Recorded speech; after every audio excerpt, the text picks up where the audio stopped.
There's quite a lot of new teams you can make in Genshin Impact, and these are the 5 newly popular teams right now that are all based on the latest 3.4 community data.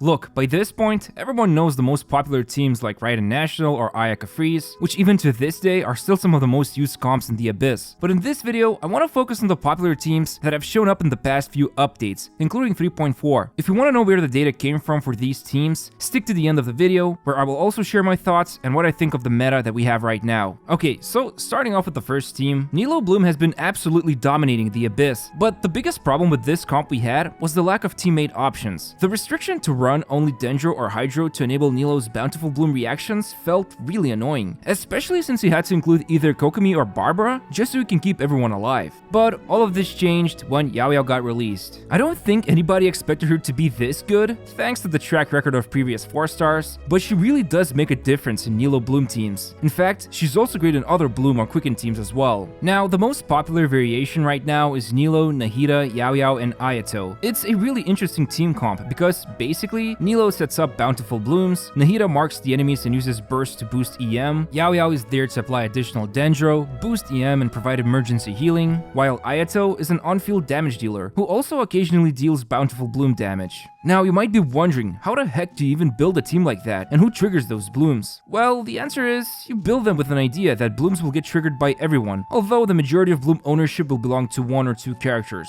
But to make it more simple, Nilou is built with full HP artifacts and elemental mastery weapon, or if you have it, then definitely use the signature weapon. Nahida is using Deepwood artifact set and built with at least 500 to 700 EM, while Ayato is just using his regular damage dealer build. However, it's important he gets at least a couple of hundred EM from other buffs or substats, since he will trigger some of the blooms as well. And finally, when it comes to Yao Yao, there's many different variations to go for, but it seems like a really popular one right now is utilizing the instructor's 4-star artifact set to boost everyone's elemental mastery by 120, while the main stats to focus on would be just triple HP or double HP with healing bonus. The weapon could be either Favonius or Black Tassel. I personally prefer Black Tassel because her healing is kinda important for this team, and I want to make sure she can restore everyone's health when they are really low on it. But yeah, with this build, Yao Yao can provide additional Dendro application, boost everyone's elemental mastery, and most important of all, she can easily keep the team alive by herself, although you will need to go into her burst mode and run around like a crazy person to summon those bunnies. But on the flip side, she will gain Dendro resistance, so the Bountiful Explosion's self-damage barely matters to her, and everyone's health can be restored in a few seconds. In fact, the explosions will just keep on happening thanks to her Dendro application, while other off-field applications will come from Nilou's Ring, Nahida's skill, and Ayato's burst. Hopefully, you're not like me and haven't been throwing away Instructor's 4 set, because just for this video, I finally had to farm it up, and it's not easy because it's mostly dropped from world bosses. But this set definitely makes a difference for Nilou Bloom teams, especially since everyone can trigger the blooms, so that extra 120 EM really matters. Although if you don't have a good instructor set, you can use any other support set. Yao Yao is honestly really flexible when it comes to building her. And speaking of flexibility, if you don't have Ayato, you could go for Child instead. Or if you also don't have Nahida, then a free-to-play variation that you could go for would be Nilou, Yao Yao, Dendro Traveler, and Xingqiu. It's actually a really nice team that can easily clear the Abyss, although I found that it's still important to build at least 200% energy recharge on Traveler with something like ER Sans, just to make sure he activates his burst off cooldown. I don't know about you, but Alhaitham has been really growing on me lately. I know that Nahida can basically do his job as an on-field Dendro damage dealer, but there's something about him that's really captivating. Anyway, there's actually 2 teams that rose up quite high when it comes to Alhaitham comps. First one is Quicken team, with Yaimiko, Zhongli, and Nahida, but she can be replaced by Yao Yao or Dendro Traveler. Now this team is really fascinating. I feel like it's weaker when compared to the next one I will be talking about in a moment, but the more I invest into Yai, Nahida, and Alhaitham, the stronger it becomes. And what's even better, the rotation is super easy to do. Just unleash Zhongli's shield, Nahida's skill and burst, go to Yai and create 3 totems, and if you want to, use her burst, and then finally go to Alhaitham and just deal his damage by starting with the burst, so you can maintain his mirrors for as long as you need. Still, as much as I love Quicken teams, at this point, I feel like just going for a Quick Bloom team is a lot more appealing. And I mean, that's why this Alhaitham team is pretty popular, which is made up of Nahida, Xingqiu, and Cookie. Although again, Nahida Nahida can be replaced with Yaoyao or Traveler, while Cookie can be replaced with Elemental Mastery Raiden. Now, the Shinobu here is built with 1000 Elemental Mastery, while Nahida or some other Dendro support uses Deepwood Memories so that Alhaitham can unleash Dendro damage efficiently. Honestly, if there's one gripe I had with this team, then it would be Cookie's healing against enemies with Corrosion. It's just not good enough to survive, especially when you're at the last chamber here with the wolves. But then again, maybe I'm just bad at dodging. Finally, one important thing I want to mention here would be this cool combo you can do with Alhaitham and Cookie. So when you unleash Alhaitham's burst, which is usually when you just switch to him, it takes about 3 seconds for the burst animation to finish. And what you can do is quickly switch to Cookie, use her skill, and switch back to Alhaitham, which by then the burst will be over and he immediately gains the mirrors. What's great about this combo is that you're saving roughly 2 seconds of Cookie's skill, so it can stay around for a longer time and cause more hyperblooms, while you're dealing damage with on-field Alhaitham. Just keep in mind, you kinda need low ping to do this because character switching happens on server side, but it does seem like the amount of time you get is pretty generous, and I really love this unique interaction between Alhaitham and Cookie.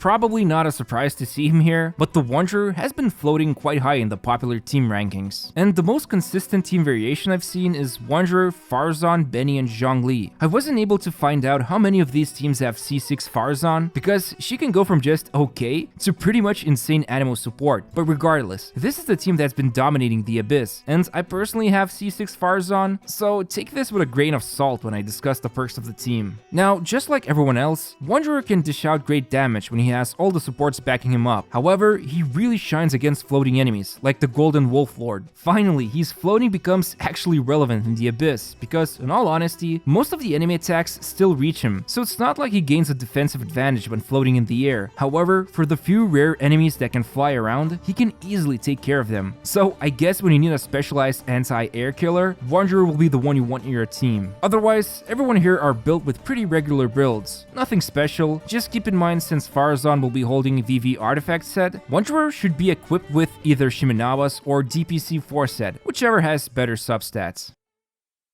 Right after his initial release, Cyno had a couple of problems, but it seems like at this point, with this specific team, all of them have been solved, and it's no wonder this team became so popular. So, this Cyno team is made up of Cookie, Nahida, and Xingqiu. Now, in my initial review, I mentioned how annoying it was that Cyno would often get knocked around during his burst, even if it was stated that he gains resistance to interruption, and I don't know, maybe it's just a placebo effect, but with Xingqiu's Hydro Swords, which provide additional resistance to interruption, to me, it felt like Cyno barely got interrupted when playing him. I really like using Xingqiu instead of Zhongli because he can enable hyperblooms and they become ridiculously good here, and also he provides superb raw damage support. Cyno also previously had to use Traveler to enable his aggravates efficiently, but he had to stay inside the circle to refresh Quicken. Well, with Nahida it's easier to enable this, and on top of that, she provides up to 250 EM from her burst. However, Cookie Shinobu is who surprised me the most. You can either build her with full elemental mastery or equip her with Tenacity 4 set. Now, I know what you're thinking, why would I build EM on Cookie when Cyno will be the one triggering hyperblooms? Well, to keep it simple, against single targets, it is kinda bad to have EM set on her, since from what I saw during my fights, almost 80% of hyperblooms will be triggered by Cyno. But on the flip side, her ring has better range than Cyno's normal attacks, so some of the Dendro cores will get scooped up by her. And if you do build her full EM, you can be more lax with Nahida's build and instead focus on her Dendro damage, so that when her burst gets activated, Cookie's EM value will be based on it, since you need 1000 of it to fully utilize the buff. Also, in this showcase, my Cyno has 116% energy recharge, and you can see from this fight, he almost manages to regain all of the energy against PMA, and it's mostly thanks to Cookie's sustained electro particles. But just to be clear, my Cookie is above C4, so she generates on average 6 particles, while C0 Cookie would generate 3.5 particles. Still, I really like this team a lot, especially what Xingqiu and Cookie bring to the table, because Cyno here is built like a damage dealer, and yet he can reach upwards of 28,000 damage from hyperblooms. And you can see on the screen here what buffs are provided for him to reach this amazing value. Overall, really solid team, and if you don't have Nahida, you can easily go for Yaoyao or Dendro Traveler instead.